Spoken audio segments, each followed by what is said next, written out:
क्या आप भी अपने बोरिंग जॉब से तंग आ चुके हैं? क्या आप भी अपने खुद के बॉस बनना चाहते हैं और घर बैठे बैठे लाखों रुपए कमाना चाहते हैं? क्या आप भी कुछ ही महीनों में करोड़पति बनना चाहते हैं? कोई कॉलेज डिग्री की ज़रूरत नहीं, किसी भी स्किल की ज़रूरत नहीं। आप सिर्फ हमारे साथ काम करना शुरू कर दीजिए और आप भी पा सकते हैं फाइनेंशियल फ्रीडम। अगर ये सारी बातें आपने पहले ही किसी से सुनी हुई है तो चांसेस है कि आपके किसी दोस्त, आपके किसी रिश्तेदार ने आपको किसी एमएलएम या फिर पिरामिड स्कीम में फंसाने की कोशिश की है। तो जो लोग नहीं जानते एमएलएम क्या है, तो मैं आपको बता दूं, एमएलएम यानी मल्टी लेवल मार्केटिंग। सिर्फ इंडिया में ही नहीं, पूरी दुनिया भर में एमएलएम के नाम पर स्कैम चलाया जाता है। आज हम इस वीडियो में मल्टी लेवल मार्केटिंग क्या होती है और कैसे इसे कुछ लोग स्कैम की तरह यूज करते हैं, इसे ही आज हम इस वीडियो में देखने वाले हैं। तो इस वीडियो को एंड तक जरूर देखना। एमएलएम बेसिकली एक मार्केटिंग का तरीका है जो कुछ कंपनीज इस्तेमाल करती है।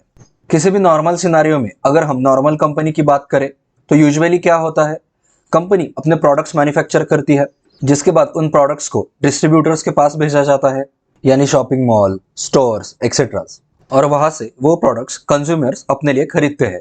पर अगर हम एमएलएम कंपनीज की बात करें, एमएलएम कंपनीज में सेलर्स होते हैं, जिसके बाद डिस्ट्रीब्यूटर्स ही कंज्यूमर्स होते हैं। किसी भी एमएलएम स्कीम में कंज्यूमर्स को ही डिस्ट्रीब्यूटर बनाया जाता है। किसी भी एमएलएम कंपनी का फोकस होता है ज्यादा से ज्यादा लोग रिक्रूट करने में। एक नॉर्मल कंपनी हमेशा ही अपने प्रोडक्ट्स को बेहतर बनाने की कोशिश करती है, पर एक एमएलएम कंपनी हमेशा ही नंबर ऑफ डिस्ट्रीब्यूटर्स पर फोकस करती है। एमएलएम कंपनी अपने हर एक डिस्ट्रीब्यूटर को कमीशन देती है, और जो डिस्ट्रीब्यूटर्स ज्यादा से ज्यादा डिस्ट्रीब्यूटर्स और लाते हैं उन्हें और ज्यादा कमीशन मिलता है, और ये फिर सारे डिस्ट्रीब्यूटर्स कमीशन के लिए काम करते हैं। और एट द एंड अगर आप इस स्कीम को ध्यान से देखोगे तो ये एक पिरामिड की तरह बन जाता है। इस पिरामिड के टॉप पर उस कंपनी के मैनेजमेंट के कुछ लोग होते हैं और नीचे सारे डिस्ट्रीब्यूटर्स ही होते हैं, जो सारे डिस्ट्रीब्यूटर्स सिर्फ कमीशन के लिए काम करते हैं। पर आपके दिमाग में एक सवाल आया होगा कि एक एमएलएम कंपनी को इतने सारे डिस्ट्रीब्यूटर्स का क्या फायदा होता है, और यही से सारा खेल शुरू होता है। अगर आपको लगता है कि ये फ्रॉड आपके साथ ना हो तो इस पार्ट को ध्यान से सुनना। ये सारी एमएलएम कंपनीज आपसे कहेंगी कि आपको एक डिस्ट्रीब्यूटर बनना होगा, जिसके लिए आपको कुछ पैसे इन्वेस्ट करने होंगे। तो ऐसे ही आप पैसे इन्वेस्ट क्यों करोगे? जिसके लिए वो आपको कुछ स्टार्टर पैक्स ऑफर करते हैं, जिसमें उनके कुछ प्रोडक्ट्स होते हैं। जिसके बाद आपसे कहा जाता है कि अगर आप ये स्टार्टर पैक लेते हो तो आप एलिजिबल हो एक डिस्ट्रीब्यूटर बनने के लिए, और जिसके बाद आप कमीशन अर्न कर पाओगे। और यही बेसिक फंडा है किसी भी एमएलएम कंपनी का। अब डिस्ट्रीब्यूटर्स ही कंज्यूमर्स बन चुके हैं। तो अगर आप ध्यान से देखोगे तो इन एमएलएम कंपनीज को एडवर्टीजमेंट पर कोई भी पैसा खर्च करने की जरूरत नहीं है, ना ही उनको अपने प्रोडक्ट्स बेहतर बनाने की जरूरत है। उन्हें बस फोकस करना है नंबर ऑफ डिस्ट्रीब्यूटर्स पर। तो अब आइए समझते हैं कि पिरामिड स्कीम क्या होती है। पिरामिड स्कीम भी एमएलएम स्कीम की तरह ही होती है, बस एमएलएम और पिरामिड में फर्क ये है कि एमएलएम स्कीम में एटलीस्ट कुछ प्रोडक्ट होता है ऑफर करने के लिए, पर पिरामिड स्कीम में कोई प्रोडक्ट नहीं होता। आपको कुछ पैसे इन्वेस्ट करने होते हैं पिरामिड स्कीम में, जिसके बाद आपसे कहा जाएगा कि आप और ज्यादा लोग रिक्रूट करो, और जितने ज्यादा लोग आप रिक्रूट करोगे उतना ही ज्यादा आपको कमीशन मिलेगा। सुनने में यह बहुत अच्छा लगता है कि बस आपको लोग जोड़ने हैं और आप कमीशन अर्न कर पाओगे, पर रियलिटी तो यह है कि मोर देन 90% कमीशन टॉप पर बैठे लोगों को ही मिलता है।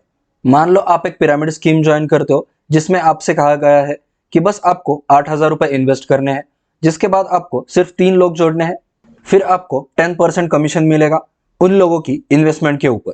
और अगर मान लो जिन लोगों को आपने रिक्रूट किया है वो अगर आगे और लोग रिक्रूट करते हैं तो उनका भी 5% कमीशन आपको मिलेगा। तो आपको लगेगा क्या बढ़िया स्कीम है, बस आपको 3 लोग रिक्रूट करने हैं, वो आगे लोग और रिक्रूट करेंगे और बस ऐसे ही आप करोड़पति बन जाओगे। क्योंकि ये तो बस एक चेन है, 3 लोगों को ढूंढना है, वो और 3 लोगों को ढूंढेंगे, वो और 3, और ऐसे ही धीरे धीरे आप करोड़पति बन जाओगे। बस प्रॉब्लम एक है दोस्तों, कि जब आप एक पिरामिड स्कीम ज्वाइन करते हो तो आपको लगता है कि आप पिरामिड के टॉप पर हो, पर रियलिटी तो यह है कि आप पिरामिड के बॉटम में होते हो, और पिरामिड के टॉप पर होता है कंपनी का मालिक। सिर्फ 1% लोग जो पिरामिड के टॉप पर है वही इसमें से प्रॉफिट अर्न कर पाते हैं, बाकी सारे लोग अपना पैसा गवा देते हैं। कुछ लोग तो अपना इन्वेस्ट किया हुआ पैसा भी नहीं निकाल पाते। ज्यादातर कंट्रीज में ये पिरामिड स्कीम बैन है, इंक्लूडिंग इंडिया। इंडिया में भी पिरामिड स्कीम चलाना इनलीगल है, पर एमएलएम बैन नहीं है। अगर आप प्रोडक्ट ऑफर करते हो तो आप एमएलएम कर सकते हो। पर यहाँ पर दिक्कत यह है दोस्तों कि काफी सारी एमएलएम कंपनीज बाहर से तो दिखाती है कि वो एक एमएलएम कंपनी है, पर अंदर से वो एक पिरामिड स्कीम ही चला रही होती है। कई सारी कंपनीज के प्रोडक्ट बकवास होते हैं जो कोई भी नहीं खरीदेगा। ये सारी कंपनीज आपको जबरदस्ती स्टार्टर पैक खरीदने को कहेंगी, जिससे कि आप कुछ पैसे उनकी कंपनी में इन्वेस्ट करो। आप सोच कर देखिए दोस्तों, आप कोई भी प्रोडक्ट कब खरीदते हो?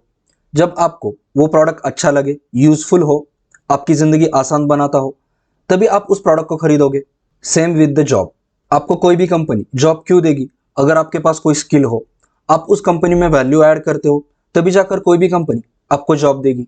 पर एक एमएलएम कंपनी में स्किल, डिग्री, कॉलेज किसी की भी ज़रूरत नहीं है। कोई भी एमएलएम ज्वाइन कर सकता है। इन एमएलएम कंपनीज का एक ही फोकस होता है कि ऐसे लोग ढूंढो जो उनकी कंपनी में इन्वेस्ट करेंगे, और जो लोग और लोगों को ढूंढेंगे ताकि उनकी कंपनी और रिच हो सके। आप अब तक समझ गए होंगे कि एक एमएलएम कंपनी या फिर एक पिरामिड स्कीम कैसे काम करती है। तो आइए समझते हैं कि एक जॉब और एक एमएलएम में क्या डिफरेंस है। मान लो आपको किसी भी कंपनी में जॉब करना है, तो यूजुअली प्रोसेस क्या होता है? आपकी डिग्री, आपका कॉलेज, आपके स्किल्स, ये सब देखकर आपका रेज्यूमे शॉर्टलिस्ट होता है, जिसके बाद आपका इंटरव्यू होता है और तभी जाकर आपको जॉब मिलती है। अगर आप एक एमएलएम कंपनी देखोगे तो उस कंपनी में ऐसे किसी भी प्रोसेस की ज़रूरत नहीं है। आपके पास क्या टैलेंट है, आपके पास क्या स्किल है, आपका बैकग्राउंड क्या है, किसी चीज़ की ज़रूरत नहीं है। बस किसी के पास इतना पैसा है कि वो उनका स्टार्टर पैक खरीद सके, बस वो एमएलएम स्टार्ट कर सकता है। अगर आप नॉर्मल जॉब देखोगे तो आपको एक फिक्स सैलरी मिलती है आपके काम के ऊपर। आप जितना काम अच्छा करेंगे उतना आपको इंक्रीमेंट भी मिलता है और कई बार बोनस भी मिलता है। पर एक एमएलएम कंपनी में आप जितने ज़्यादा लोग रिक्रूट करोगे उतना ही ज़्यादा आपको कमीशन मिलेगा, बस।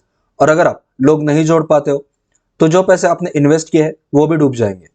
कोई भी एमएलएम कंपनी कभी भी ये नहीं सोचती कि उनका प्रोडक्ट कैसे बेहतर बनाया जाए, कैसे उसकी एडवर्टीजमेंट की जाए, कैसे ज़्यादा से ज़्यादा लोगों तक अपने प्रोडक्ट को पहुंचाया जाए। उनका सिर्फ फोकस होता है ज़्यादा से ज़्यादा लोगों को रिक्रूट करने के ऊपर। और सबसे बड़ा डिफरेंस है किसी भी नॉर्मल कंपनी में और एमएलएम कंपनी में, और वो ये कि कोई भी नॉर्मल कंपनी ज़्यादा से ज़्यादा प्रोडक्ट्स बेचकर ज़्यादा से ज़्यादा प्रॉफिट अर्न करती है, पर कोई भी एमएलएम कंपनी पैसा तब कमाती है जब वो लोग नए लोग रिक्रूट करते हैं। That's it. क्योंकि सिर्फ वही लोग उनके प्रोडक्ट्स खरीदेंगे। ये प्रोडक्ट्स मॉल या फिर दुकानों पर तो मिलते नहीं है। ये लोग सिर्फ पैसा तभी कमाते हैं जब ज़्यादा से ज़्यादा लोग इनके कंपनी से जुड़ते हैं। ये एमएलएम कंपनीज ज़्यादातर मोटिवेशनल स्पीकर्स का इस्तेमाल करती है। बहुत बड़ा ऑडिटोरियम बुक करते हैं, वहाँ पर मोटिवेशनल स्पीकर्स को बुलाया जाता है। वहाँ पर आपको बड़े बड़े सपने दिखाए जाते हैं कि कैसे आप रातों रात करोड़पति बन सकते हो, और इसी झांसे में आकर बहुत सारे लोग इन कंपनीज में इन्वेस्ट कर कर डूब जाते हैं। एमएलएम ज्वाइन करने के बाद ना कि सिर्फ आपके पैसे डूबते हैं, बट आप एक और बात नोटिस करोगे कि ऐसे लोग अपनी फ्रेंड्स और फैमिली से दूर हो जाते हैं। कई सारे लोग इनसे दूरी बनाकर रखते हैं। तो आप सोचोगे कि कैसे आखिर एक एमएलएम कंपनी को आइडेंटिफाई किया जाए? तो जिसका एक सिंपल सा उदाहरण है कि अगर कोई भी आपके पास आकर कहता है कि आपको बस 3 लोगों को जोड़ना है या फिर 5 लोगों को जोड़ना है जिसके बाद आप कमीशन अर्न कर पाओगे, तो सबसे पहला अलर्ट है कि एक एमएलएम कंपनी है। इन कंपनी से जुड़ने के लिए आपको एक मिनिमम अमाउंट इन्वेस्ट करना होता है, या तो उनके स्टार्टर पैक के लिए या फिर उनके कुछ प्रोडक्ट्स के लिए। और सबसे इंपॉर्टेंट बात, इनके ज़्यादातर प्रोडक्ट्स बहुत महंगे होते हैं और ये प्रोडक्ट्स नॉर्मली किसी भी मॉल या दुकानों पर नहीं मिलते। ये प्रोडक्ट्स सिर्फ इनके डिस्ट्रीब्यूटर्स के पास ही मिलते हैं। ज़रा सोच कर देखो दोस्तों, अगर इन कंपनीज के प्रोडक्ट्स इतने ही अच्छे हैं तो क्यों ये हिंदुस्तान यूनिलीवर, आईटीसी जैसे कंपनीज के साथ कम्पीट नहीं करते? क्योंकि रियलिटी तो ये है कि अगर ये इनके प्रोडक्ट्स एक्चुअल मार्केट में उतारेंगे तो कोई भी इन प्रोडक्ट्स को नहीं खरीदेगा। तो इन सबको मैं अगर आसान भाषा में बताऊं तो सक्सेस के लिए या फिर फाइनेंशियल फ्रीडम पाने के लिए कोई भी शॉर्टकट नहीं होता दोस्तों। सिर्फ कुछ गिने चुने लोग और ज़्यादा लोगों को बेवकूफ़ बनाकर इन जैसी स्कीम्स से अमीर बने हैं।